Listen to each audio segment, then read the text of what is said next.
കോൺഗ്രസ് പ്രകടനത്തിനിടയിൽ ആക്രമണം നടത്തിയ കേസിൽ CPM മുൻ ഏരിയ സെക്രട്ടറി ഉൾപ്പെടെ 11 പ്രതികൾക്ക് 5 വർഷം തടവും 25,000 രൂപ പിഴയും ശിക്ഷ.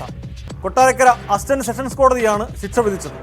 കർഷക കോൺഗ്രസ് സംസ്ഥാന സെക്രട്ടറിയും മുൻ DCC അംഗവുമായ ദിനേശ് മംഗലശ്ശേരിയെ ആക്രമിച്ച് കൊലപ്പെടുത്താൻ ശ്രമിച്ച കേസിലാണ് ശിക്ഷ.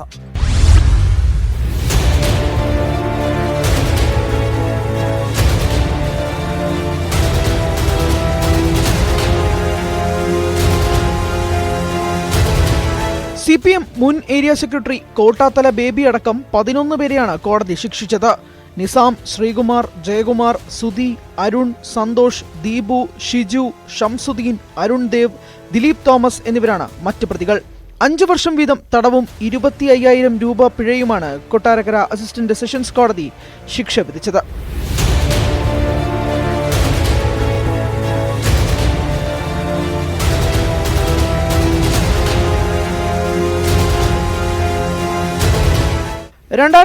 ജൂലൈ 12 കേസിനാസ്പദമായ സംഭവം.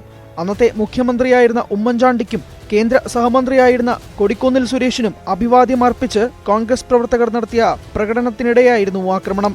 പ്രകടനം താലൂക്ക് ആശുപത്രി പരിസരത്തെത്തിയപ്പോൾ സമീപത്തെ CPM ഏരിയ കമ്മിറ്റി ഓഫീസിൽ നിന്നും കല്ലേറുണ്ടാവുകയും ഇടതുമുന്നണി പ്രവർത്തകർ ആക്രമിക്കുകയും ചെയ്തു.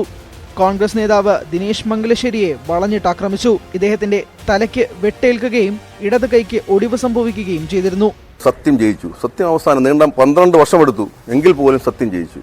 ആ പറഞ്ഞ കാര്യങ്ങളും ഈ കാര്യങ്ങളൊക്കെ പോലീസിന്റെ എല്ലാ തരത്തിലുള്ള കാര്യങ്ങളെയും അതിജീവിച്ചുകൊണ്ട് സമ്മർദ്ദങ്ങളെയും പല വിധത്തിലുള്ള ആൾക്കാരുടെ ഭീഷണിയും കൈവെട്ടും കാലുവെട്ടും വീട് തല്ലിപ്പൊളിക്കും എന്തൊക്കെ ഭീഷണികളായിരുന്നു, എന്തൊക്കെ പ്രലോഭനങ്ങളായിരുന്നു. പല വിധത്തിൽ ഈ കേസിനെ അട്ടിമറിക്കാൻ പല വിധത്തിൽ ശ്രമിച്ചിട്ടുണ്ട്. അതെല്ലാം ഒളിഞ്ഞും തെളിഞ്ഞും ഒക്കെ പലരും. പക്ഷെ അതിൽ നിന്നൊക്കെ അതിനെ ഓരോ സമ്മർദ്ദങ്ങളും നമ്മൾ വഴിപ്പെടാതെ ഈ കേസ് മുന്നോട്ട് കൊണ്ടുപോയി നീണ്ട 12 വർഷം ഈ കേസ് ഇന്ന് അന്തിമമായ വിധി കൊട്ടാരക്കര അഡീഷണൽ സെഷൻസ് കോടതി ഇന്ന് വൈകിട്ട് 3:30 മണിക്ക് പുറപ്പെടുവിച്ചപ്പോൾ നമുക്കത് കൃത്യമായി ആ വിധിയിൽ സന്തോഷമുണ്ട്.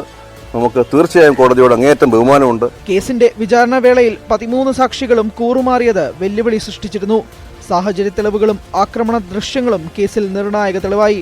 പ്രതികളെ പൂജപ്പുര സെൻട്രൽ ജയിലിലേക്ക് മാറ്റി.